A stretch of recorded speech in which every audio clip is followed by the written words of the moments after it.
Hello everyone, আসসালামু আলাইকুম। স্বাগত সবাইকে Laboni kitchen cooking and gardening এ। আশা করি আপনারা সবাই ভালো আছেন। আলহামদুলিল্লাহ আমিও অনেক ভালো আছি। কিছুদিন আগেই আমি আমার চাইনিজ লাউ গাছের একটি আপডেট দিয়েছিলাম। আলহামদুলিল্লাহ আপনারা একটু লক্ষ্য করলেই দেখবেন গাছটির অগ্রগতি অনেক বেড়ে গেছে। আর এর কারণ হচ্ছে আমি প্রচুর পরিমাণে এখন খাদ্য দিচ্ছি।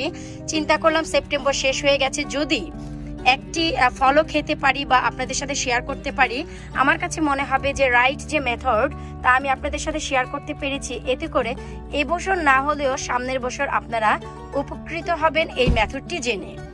গত সপ্তাহে আমি আপনাদের সাথে যে শেয়ার করেছিলাম পরাগায়নের ব্যাপারটি, এই যে দেখুন যে আমি আপনাদের সাথে যে চাইনিজ লাউগুলো শেয়ার করেছিলাম যে পরাগায়নের দরকার ছিল, এই যে একটি লাউ, এবং আমি একটু দেখাচ্ছি ওই যে দেখুন ভেতরের দিকে, আবার নিচের দিকেও আমি দেখাচ্ছি বেশ কিছু লাউ এসেছিল। কোথায় গেলা এই যে। তো আমি কিন্তু একটি ছেলে ফুলের অভাবে কোনো পরাগায়ন করতে পারিনি। এটি আসলে একটি দুঃখজনক ব্যাপার ছিল যে অনেকগুলো মেয়ে লাউ ছিল, যেমন কি এই যে দেখুন।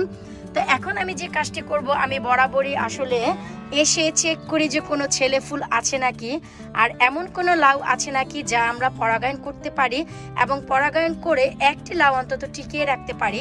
পরাগায়ন ছাড়া লাউ টিকে, তবে মশা মাছির প্রকোপে তা মরে যায়, কারণ সাদা মাছি এসে অনেক ধরনের রোগ ছড়ায়। কিন্তু যদি পরাগায়ন করে দিই 100% লাউটি টিকে যায়। তো আজ হচ্ছে একটি সফলতা আমি আপনাদের সাথে দেখাতে যাচ্ছি। তা হচ্ছে আলহামদুলিল্লাহ এই যে দেখুন একটি চাইনিজ লাউ, এটি হচ্ছে এই যে লাউটি, একটু দেখুন এই যে লাউটি এখন পরাগায়নের দরকার। তো এখন আমরা ছেলে ফুল কোথায় পাবো, তা আমি দেখতে পেলাম যে এই যে এখানে একটি ছেলে ফুল এবং এই যে একটি ছেলে ফুল। তো এখন আমি গাছটির পরাগায়ন করব। তো ইনশাল্লাহ দেখি আমি লাউটি টিকিয়ে রাখতে পারি কিনা। তো চলুন কিভাবে পরাগায়ন করতে হয় আপনাদের সাথে তাই শেয়ার করি। তো এই যে ছেলে লাউটি, এই লাউটি আমি ছিঁড়ে ফেলবো। ছেলে যে ফুলটি, বেসিক্যালি ফুলটি ফুটে থাকে, তো আমাদের তার প্রয়োজন নেই, কারণ এখন আমাদের একটি ছেলে ফুলের প্রয়োজন। তো এখন আমি যে কাজটি করব, এই যে ফুলটিকে আমি এখন ছিঁড়ে নিব। মেক শিওর একটু লক্ষ্য রাখতে হবে যে মাঝখানে যে শীটটি আছে তাতে যেন আমাদের হাত না লাগে। যদি আপনারা চান ঘরে তুলি ব্রাশ যা দিয়ে আপনারা রং করেন তা দিয়েও এই কাজটি করতে পারেন। তো এখন আমি সরাসরি ধরে যে কাজটি করব, এই যে দেখুন এখন হচ্ছে ছেলে মেয়ের মিলন হবে কতদিনে আমার মনের মানুষের সনে, এখনই হবে। ওয়েট করো বাচ্চা, ওয়েট করো। তো এই যে দেখুন আমি আরো ভালো করে একটু ছিঁড়ে নিলাম যেন দারুণভাবে আমি পরাগায়ন করতে পারি।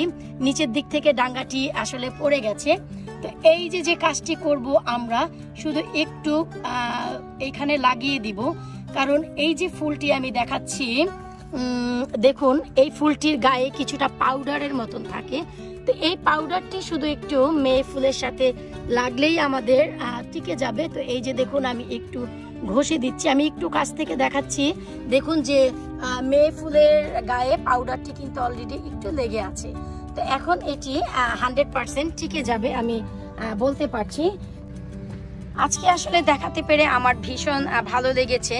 আর এই যে দেখুন নিচ দিক থেকেও অনেক বড় একটি ডাল চলে এসেছে। এখন যে কাজটি করতে হবে, এই ডালের আমরা 2G কাটিং করে দিব। এই যে মাথাটি ধরে আমরা কেটে দেব। এই যে দেখুন মাথাটি কিন্তু আমি কেটে দিলাম। আমি একটু কাছ থেকে দেখাচ্ছি, এই যে দেখুন একটি লাউ এসেছে। তো এখন আর মাথাটি কেটে দেওয়ার কারণে আর বেশি বাড়বে না।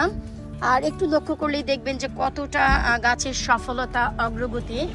আমি অনেক বেশি খুশি আমার এই গাছের সফলতা দেখে।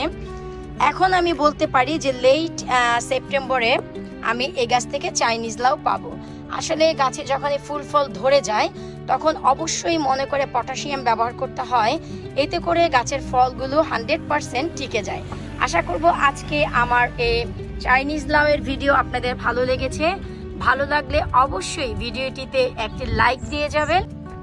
আর যদি আজকে চ্যানেলে নতুন এসে থাকেন আপনারা অবশ্যই আমার ইউটিউব চ্যানেলটি সাবস্ক্রাইব করবেন, ফেসবুক পেজটি ফলো করবেন, আর এই ভিডিওটি ফ্রেন্ডস ফ্যামিলির সাথে অবশ্যই শেয়ার করবেন, এতে করে সবাই অনেক বেশি উপকৃত হবে। বিদায় নিচ্ছি আজকের মতো, পরবর্তী ভিডিও দেখার আমন্ত্রণ জানিয়ে আল্লাহ হাফেজ। দোয়া করবেন আমি যেন এ গাছ থেকে এবছর একটি চাইনিজ লাউ খেতে পারি।